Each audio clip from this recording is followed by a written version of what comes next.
আসসালামু আলাইকুম।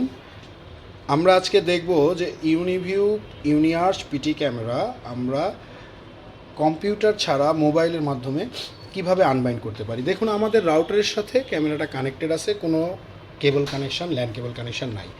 এই ক্যামেরাটা অ্যাড রয়েছে আমার এই অ্যাকাউন্টে, আর এই অ্যাকাউন্টে আমি অ্যাড করব কোনো প্রকার কম্পিউটার কানেকশান ছাড়া। সো কীভাবে করব, আমরা অ্যাকাউন্টটা একটু চেক করে নিই, তাহলে আপনাদের জন্য বুঝতে সুবিধা হবে। আমরা এই যে মিতে ক্লিক করলাম, দেখুন আমার অ্যাকাউন্ট এইটাতে অ্যাড করা আছে। আমি এখন এইটাতে এই অ্যাকাউন্টটা দেখুন, দুইটা অ্যাকাউন্ট কিন্তু ডিফারেন্ট। আমার এইটাতে অ্যাড আছে, এইটাতে অ্যাড নেই, আর এটা হচ্ছে আমাদের সেই পিটি ক্যামেরা। সো অবশ্যই এই ক্যামেরাটা আমার যেই রাউটারের সঙ্গে কানেক্টেড ছিল ঠিক সেই জায়গায় কানেকশানটা আমার নিতে হবে, না হলে কিন্তু আমি অ্যাড করতে পারবো না। সো এখন দেখুন, আমি জাস্ট একটু আপনাদের হেল্প করেন। এখন জাস্ট আমি কি করব, এই ফোন থেকে আমি ইউএনভি লিঙ্কে যাব, অ্যাড ডিভাইসে যাব। এটা কিন্তু অলরেডি আমার এই ফোনে চলতেছে। সো আমি অ্যাডে যাব, জাস্ট এটাকে দূর থেকে স্ক্যান করে নিব।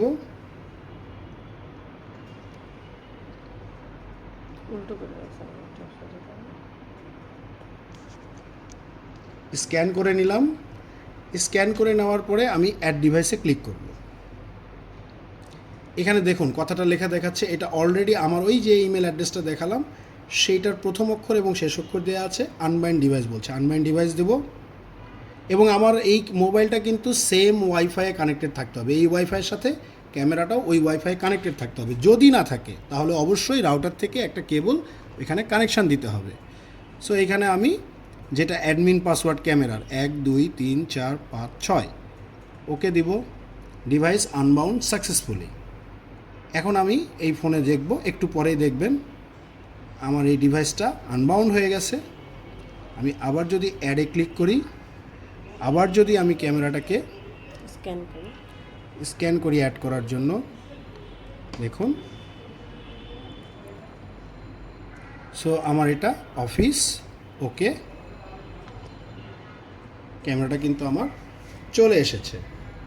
সো এটা এখানে নেটওয়ার্কের কারণে একটু সময় নেবে, তারপরে আমি এখানে ক্লিক করলেই ক্যামেরার লাইভ ভিউটা পাবো। এই দেখুন, আমি কিন্তু ক্যামেরার ফুল লাইভ ভিউটা এখানে পেয়ে গেছি। ধন্যবাদ, ভালো থাকবেন, আসসালামু আলাইকুম।